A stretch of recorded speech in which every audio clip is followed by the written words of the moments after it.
Hey, how are you? This is Rich from Tennessee Homestead. Okay, the hatch has begun. This is the one where we're going to take you through it with us. Looks like we've had one little lavender come out of her, who knows, shell. And kind of was standing over by the egg that it's one of its siblings is trying to get out of.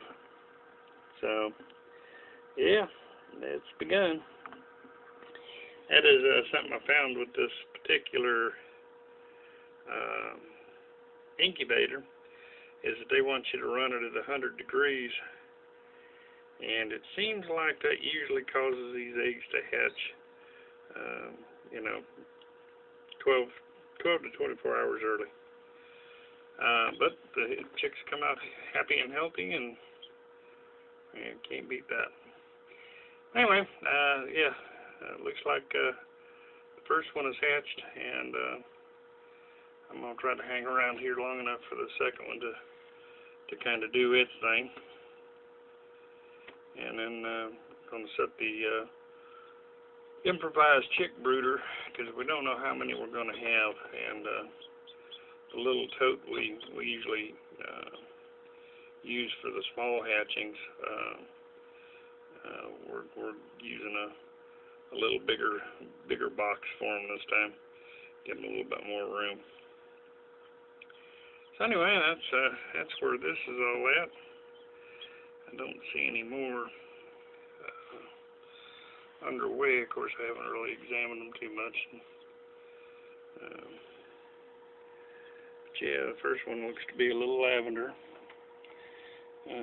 This one here coming out, it's really hard to tell, because until they start drying out, you can't even hardly tell their color. But looking at the egg, it looks to be a Orpington egg. Whether it's a buff or a lavender, I'm not too sure. But I'm going to set the camera down here. Hopefully it won't get too shaky. And see if you can watch it hatch.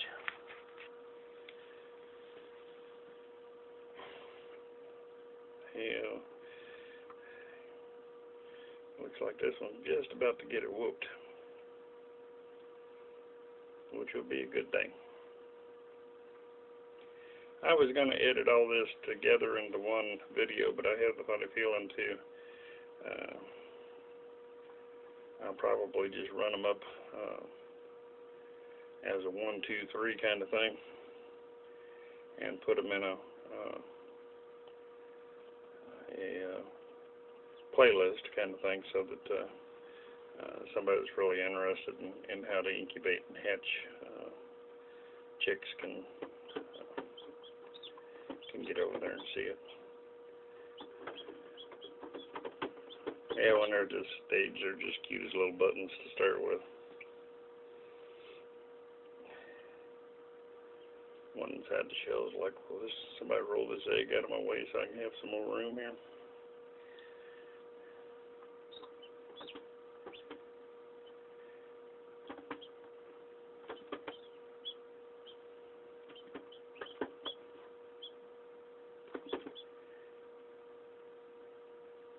Yeah, this, while we're standing here watching for the miracle of this to happen, this incubator that we've been using, because we had just really decided this year to get into hatching chicks, and the good news is that we'll be adding this as one of the income streams, because to be quite honest with you, we've been kind of amazed at the sales that we've been making on these chicks and chickens, and it was a revenue stream that we had been overlooking for quite a while. And we really got into this because we kind of noticed that we could get more money out of our eggs if we had the multicolored dozens of eggs instead of just the browns. So that's kind of where our breeding has led off to. This will probably be the last hatching of the lavenders and australorps this year. The lavender australorps, excuse me, and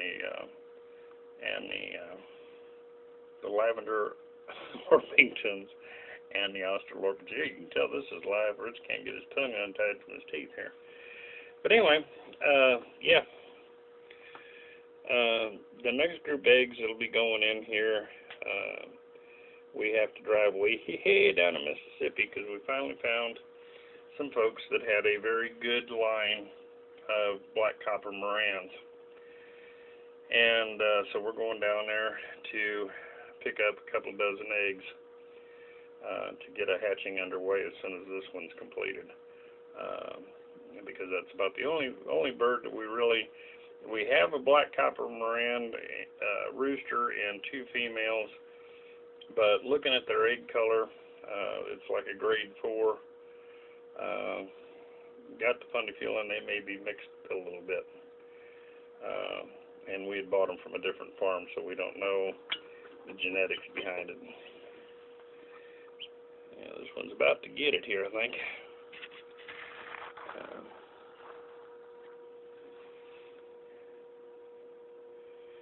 It's pooped. Because this is a lot of work, believe it or not. Come on, sweetheart, get out of there.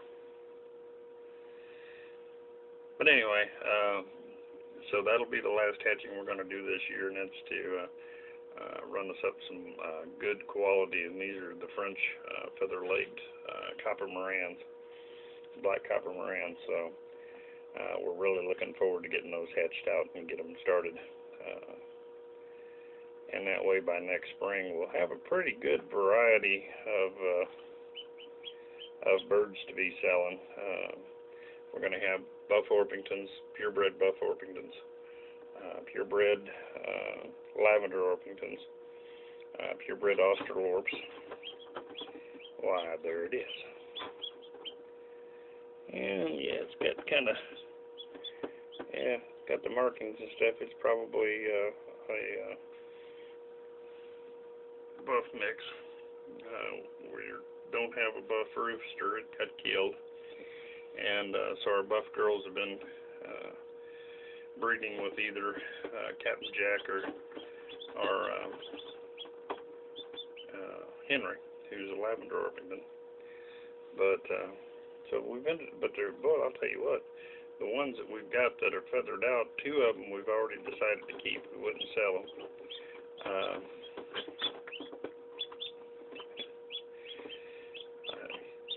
I think for about the first 10 minutes they still keep fighting like they're inside the shell. I don't think they open their eyes and go, wait a minute, I'm out of there. Let me stop that. But pretty soon these 2 will get together and huddle in a corner somewhere to dry out. Maybe. Either that or they'll keep flopping around.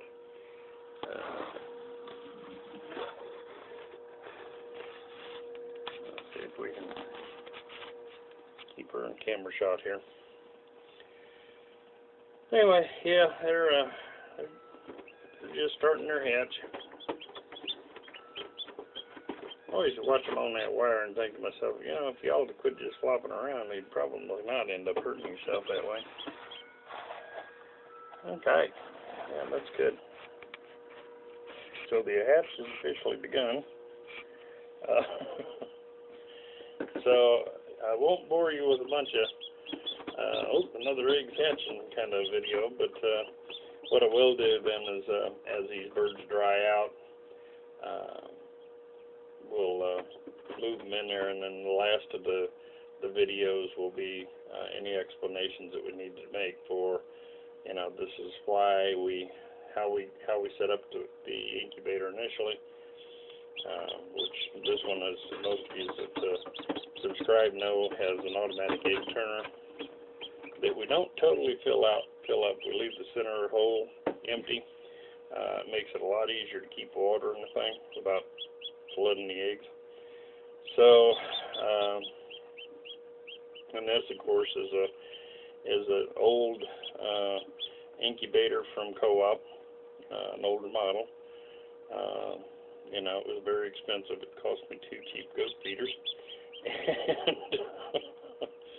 Yes, I'm a tightwad. Okay, I admit it.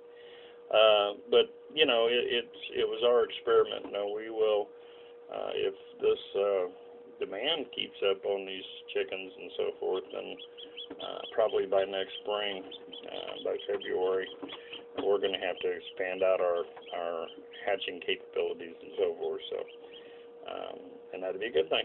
Don't mind spending money when you can make money. But yeah, I'm one of those kinds that I've got to be proven I'm going to make money before I start spending too much.